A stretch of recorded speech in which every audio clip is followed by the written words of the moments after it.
Hi y'all, Jeff here with Jeff's Cars, and welcome back for another, and this is a more of an informational video as well.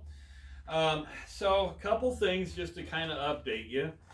Did get the battery changed on the GL350. I didn't do it because after I pulled, took the first plate off, and then I saw the blend door actuator and another plate that fit in there, and I just really didn't want to tackle it.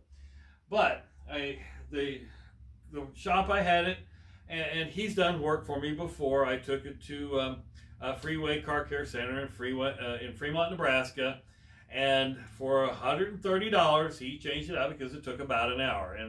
And thank goodness, because that way if they guarantee their work, they won't guarantee the battery. But obviously I got my battery back so I can use it for a core.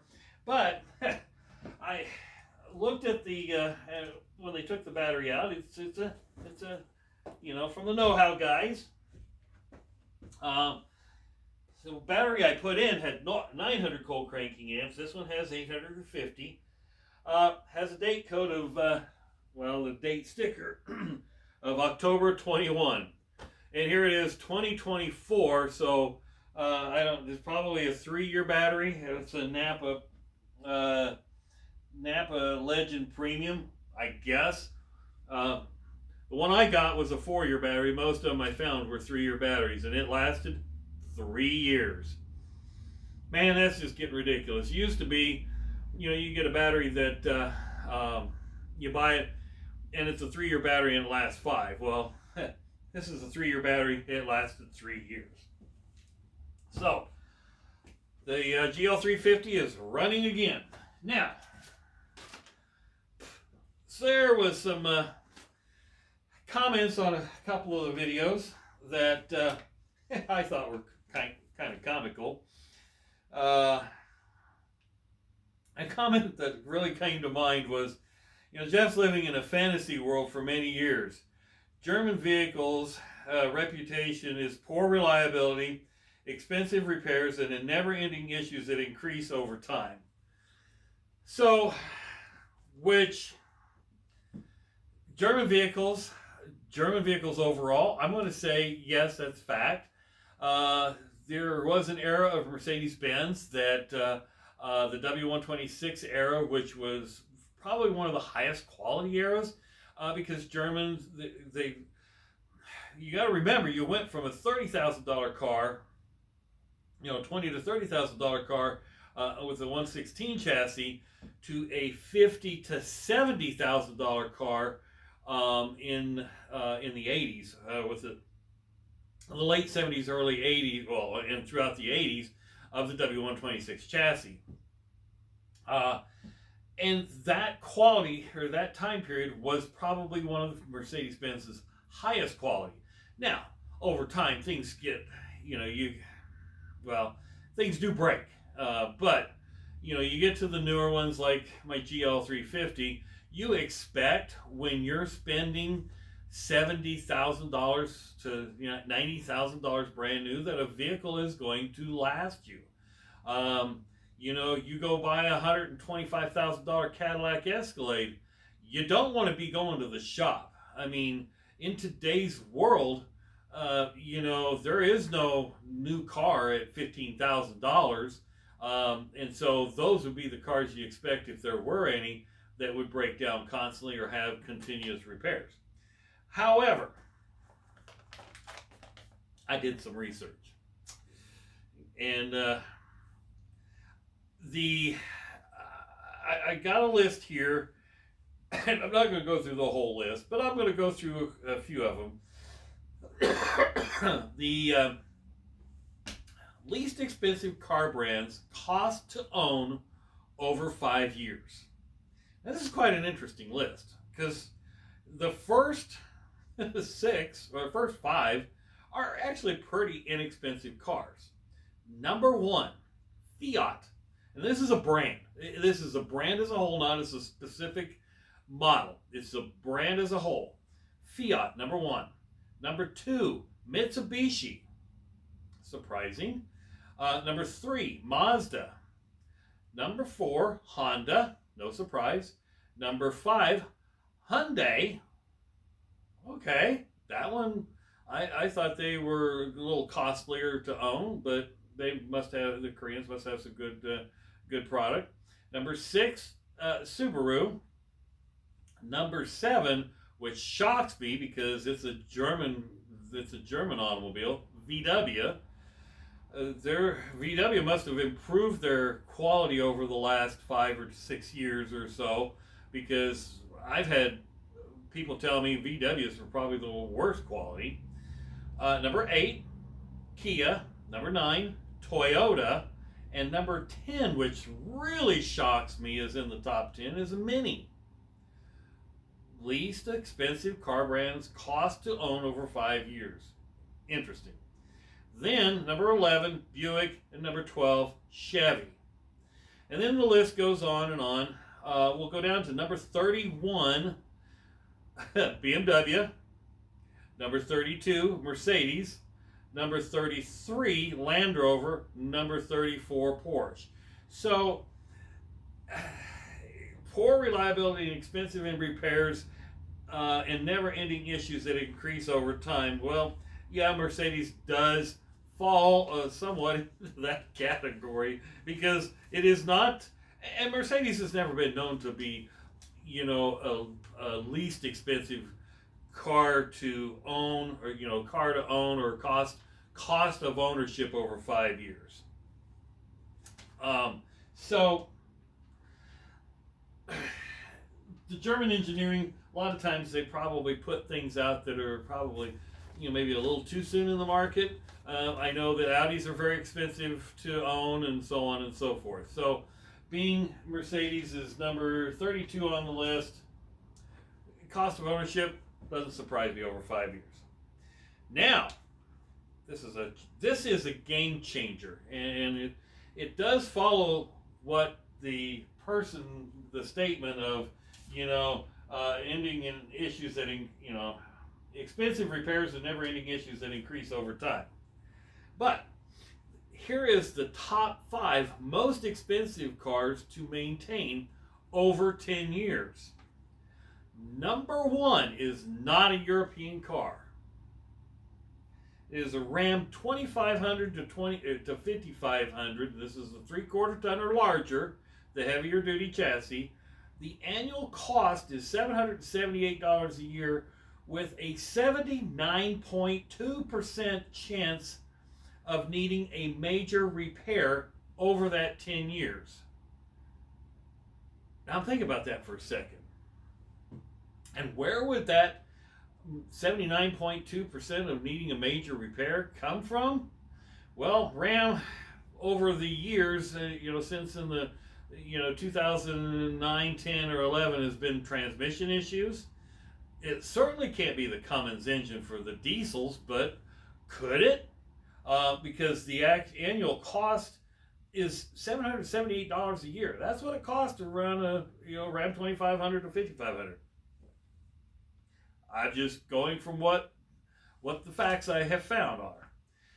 Number 2, no surprise, Porsche Cayenne. $721 annual cost, 60.9% chance of a major repair in the same time period. Number 3, and I haven't even seen this car because I'm not a Porsche fan. It's another Porsche.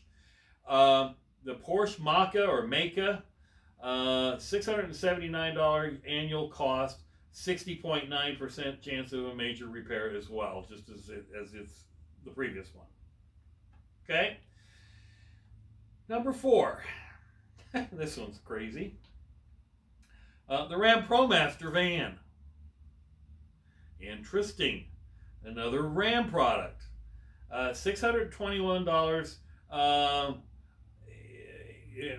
annual cost, in the first year, based on the first year, and then a 63.2% chance of a major repair over 10 years.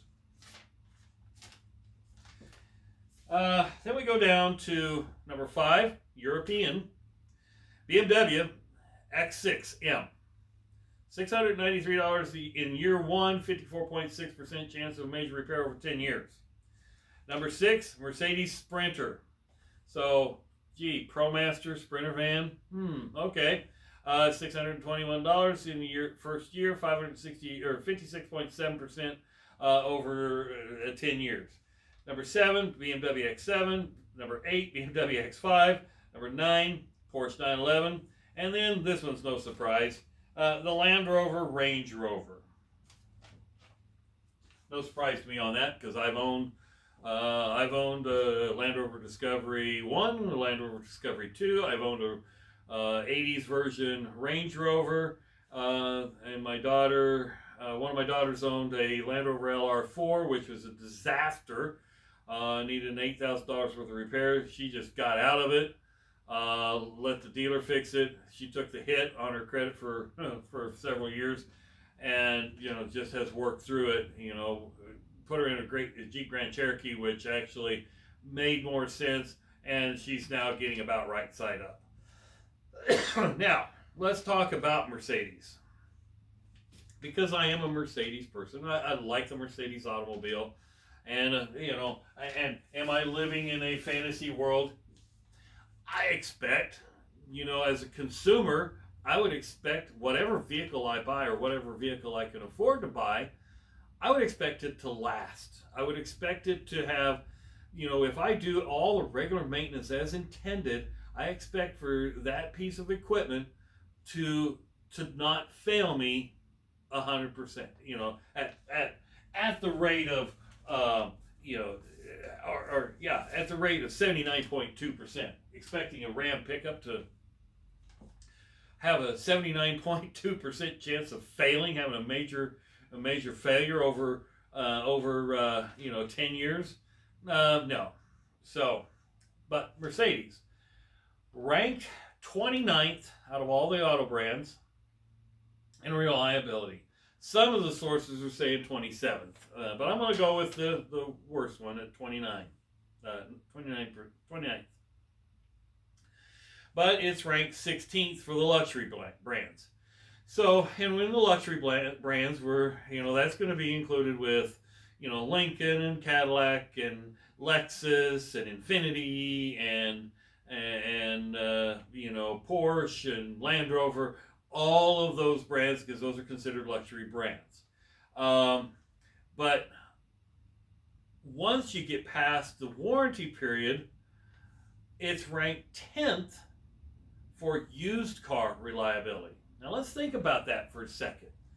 So back when I was growing up, I knew people that traded cars every 2 or 3 years. My dad traded about every 4 years because when you got up to about 70 or 80,000 miles, it was time to get rid of the car and get on to the next one.